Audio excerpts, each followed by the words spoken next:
আসসালামু আলাইকুম সবাইকে আমার সি প্রোগ্রামিং ল্যাঙ্গুয়েজের ভিডিও টিউটোরিয়ালে স্বাগতম। আজকের এই ভিডিওতে আমি কথা বলবো আউটপুট ট্রেসিং নিয়ে। আমার সামনে দেখতেই পাচ্ছেন আপনারা একটা কোড পয়েন্টারের যে কোড একটা দেওয়া আছে, যেটাকে আমরা আউটপুট ট্রেসিং বের করার জন্য ব্যবহার করতেছি। প্রথমে আমাদের কোশ্চেনটা একটু দেখে নিই। কোশ্চেনে বলা আছে what will be the output of the following C code. এই সি কোডের আউটপুটটা কি হবে সেটা আমাদেরকে বের করতে হবে। আমরা জানি প্রথমে হেডার ফাইল দেওয়া আছে, দেন মেইন ফাংশন, এবং এক্স নামক একটি পাত্রে, যে পাত্রের ভ্যালুতে রাখা হয়েছে 4। তার মানে আমি যদি মনে করি যে এই বক্সটা হচ্ছে একটা ইন্টিজার টাইপের বক্স, যে কিনা জায়গা দখল করতে পারে 4 বাইট, এবং তার ভিতরে একটা ভ্যালু রাখা আছে 4। এবং পরবর্তীতে যেহেতু পয়েন্টারে ডিরেক্টলি ভ্যালু অ্যাসাইন করা যায় না, বলতে প্রথমে আগে জেনে নিই পয়েন্টার ভেরিয়েবল ডিক্লেয়ার করে কিভাবে। পয়েন্টার ভেরিয়েবল ডিক্লেয়ার করতে হয় এই অ্যাস্টেরিক সাইনের মাধ্যমে, এবং পয়েন্টার ভেরিয়েবলে আপনি ডিরেক্টলি এইভাবে অ্যাস্টেরিক P equals to 10, that means P এর ভ্যালু 10 আপনি এভাবে অ্যাসাইন করতে পারবেন না। আপনাকে নর্মাল একটি ভেরিয়েবলে রেখে সেই পাত্রের অ্যাড্রেস অ্যাসাইন করতে হবে, এবং অ্যাড্রেস অ্যাসাইন করতে আপনার লাগবে অ্যাম্পারসেন্ট সাইন, যেটা কিনা এখানে করেছে। পি নামক একটি পয়েন্টার টাইপ ভেরিয়েবল যার ভিতরে এক্স এর অ্যাড্রেস রাখা আছে, মানে এই এক্স এর আপনি যদি মনে করেন আমার বাসার অ্যাড্রেস জেনে যান, তাহলে আমার বাসায় কতজন মানুষ থাকে বা সদস্য সংখ্যা আপনার জন্য জানা কোনো ব্যাপারই না। তার মানে আমরা এই এক্স এর বাসার অ্যাড্রেসটা জানি, এবং এক্স এর ভিতরে যে ভ্যালু আছে তাহলে সেটাও জানতে পারবো। তাহলে সে আলটিমেটলি এই এক্স এর যে ভ্যালুটা সেটাই আমরা পয়েন্টার ভ্যালুকে দিলাম, কিন্তু অ্যাড্রেস আকারে। পরবর্তীতে যেটা করা হয়েছে, এটা যদি আমি 1 নম্বর লাইন ধরি, 2 নম্বর লাইন, 3 নম্বর লাইনে যেটা করা হয়েছে সেটা হচ্ছে পোস্ট ইনক্রিমেন্ট করা হয়েছে। যারা আমার প্রিভিয়াস ক্লাসগুলো করে থাকবেন তারা জানেন যে আমি পোস্ট ইনক্রিমেন্ট নিয়ে আরও কয়েকটি ভিডিও দিয়েছি, এবং সেখানে বলেছি যে পোস্ট ইনক্রিমেন্ট ইনলাইনে কাজ করে না। ইনলাইনে বলতে যেটা বুঝাচ্ছি, যেমন পোস্ট ইনক্রিমেন্টকে ব্যবহার করা হয়েছে 3 নম্বর লাইনে, তার মানে এই 3 নম্বর লাইনে পোস্ট ইনক্রিমেন্ট কাজ করতে পারবে না। কিন্তু এর পরবর্তীতে যখনই এই পি এর মানকে ব্যবহার করা হবে, সেটা তার আপডেট মানকে নিয়ে কাজ করবে। তার মানে এই 3 থেকে যদি 4 নম্বর লাইনে যদি চলে আসে, এবং এর পরবর্তীতে যদি কখনো দেখি যে পি এর ভ্যালু ব্যবহার করা হচ্ছে, তাহলে তার আপডেট মানটা ব্যবহার করা হবে। আমরা জানি প্লাস প্লাস মানে হচ্ছে 1 বর্ধিত হওয়া, 1 করে বর্ধিত হওয়া। তাহলে যেহেতু এই পরবর্তী 4 নম্বর লাইনে এসে দেখলাম পি কে আবার ব্যবহার করা হয়েছে, এবার কিন্তু পি এর মান 4 থাকবে না, এবার পি এর মান 1 যোগ হয়ে 5 হয়ে যাবে।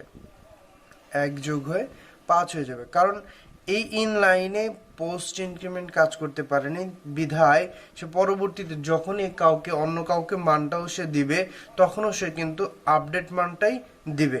এবং যেহেতু এই লাইনে বর্ধিত হতে পারে না, এই 3 নম্বর লাইনে, এই কারণে কে সে তার আগের যে মান ছিল 4 প্লাস প্লাস, তার মানে শুধু 4 মানটাকেই সে কে দিয়েছিল, 5 দিতে পারেনি, কারণ সে ইন লাইনে, আমি আবারও বলতেছি, সে ইন লাইনে বর্ধিত হতে পারেনি, এই কারণে সে তাকে কে 5 দিতে পারেনি। তার কাছে ওই মুহূর্তে যে ভ্যালুটা ছিল 4, সেই ভ্যালুটাই সে কে দিয়েছিল। কিন্তু পরবর্তীতে আমি বলেছি যে অন্য কোথাও আবার যদি, সরি ফর দ্য ইন্টারাপশন, অন্য কোথাও আবার যদি এই পি এর মানটা ব্যবহার করা হয়, তাহলে অবশ্যই আপডেট মানটা ব্যবহার করা হবে। তাহলে 5 বিয়োগ 4 ভ্যালু আসে হচ্ছে হলো 1, যেটা কিনা আমরা অ্যাসাইন করলাম কার ভিতরে, আর নামক একটি পাত্রের ভিতরে। এবং যেহেতু 1 একটি পূর্ণ সংখ্যা এবং আর পাত্রটিও একটি পূর্ণ সংখ্যা, আমরা সামনে ডেটা টাইপ দেখে বুঝতে পারতেছি, এই জন্য এখানে পূর্ণ সংখ্যা প্রিন্ট হবে, সেটি হবে হচ্ছে হলো 1। ভিডিওটি পজ করে আবার প্রথম থেকে আবার দেখুন, যদি বুঝতে অসুবিধা হয় কয়েকবার দেখুন, তবু যদি অসুবিধা হয় তাহলে অবশ্যই কমেন্টের মাধ্যমে জানাবেন। আমি পরবর্তী আউটপুট ট্রেসিংয়ে চলে যাচ্ছি। আমাদের এইখানে যে কোশ্চেনটা রয়েছে সেটা হচ্ছে সেম কোশ্চেন আউটপুট ট্রেসিংয়ের। What will be the output of the following C code. আমাদেরকে প্রথমে হেডার ফাইল বা প্রোটোটাইপ যেটা বলি আমরা, ইনক্লুড stdio.h মেইন ফাংশন আছে আমাদের। এবার আমাদের তিনটি পাত্র ডিক্লেয়ার করা আছে, তিনটি ভেরিয়েবল, যেখানে পাত্র ভেরিয়েবল বলতে পাত্র বলতেছি কারণ ওই পাত্রে যে মানটা রাখবো সেটা থাকবে ভ্যালু, এবং ভেরিয়েবল মানে চলক যেটা পরিবর্তনশীল আমরা বুঝি।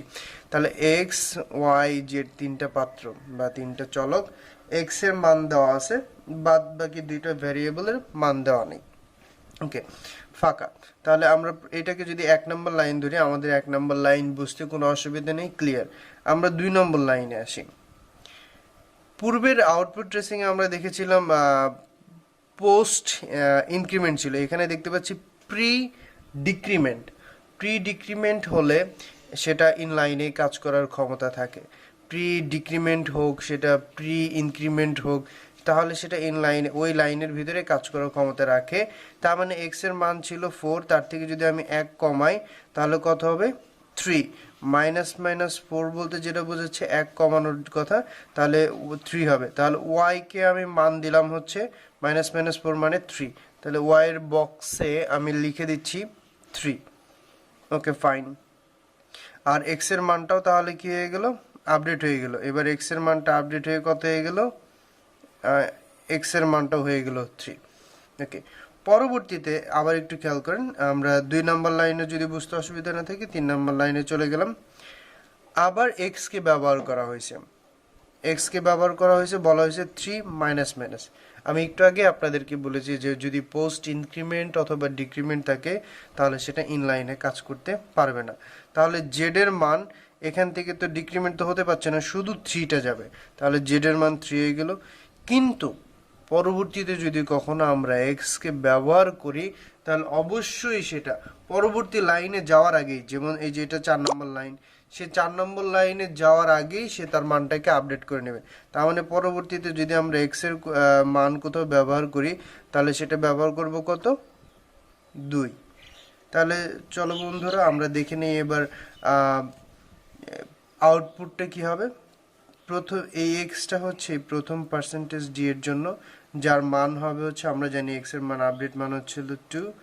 পরবর্তী পার্সেন্টেজ ডি হচ্ছে আমাদের পরবর্তী ভেরিয়েবলটার জন্য ওয়াই, ওয়াই এর মান হচ্ছে 3, এবং শেষেরটা last but not the least percentage D Z এর জন্য, এবং যার মান কিনা 3। তাহলে এটারও আউটপুট ট্রেসিং হবে 2 3 3। যদি আমার ভিডিওটি আপনার ভালো লেগে থাকে এবং উপকারে এসে থাকে তাহলে অবশ্যই ভিডিওতে একটি লাইক এবং সাবস্ক্রাইব করবেন, এবং আপনার বন্ধুদেরকে দেখার জন্য ভিডিওটি শেয়ার করবেন, তারাও যাতে উপকৃত হতে পারে। ধন্যবাদ এ পর্যন্ত আমার সাথে থাকার জন্য। পরবর্তী ভিডিওতে আবারও দেখা হবে, ভালো থাকবেন, আল্লাহ হাফিজ।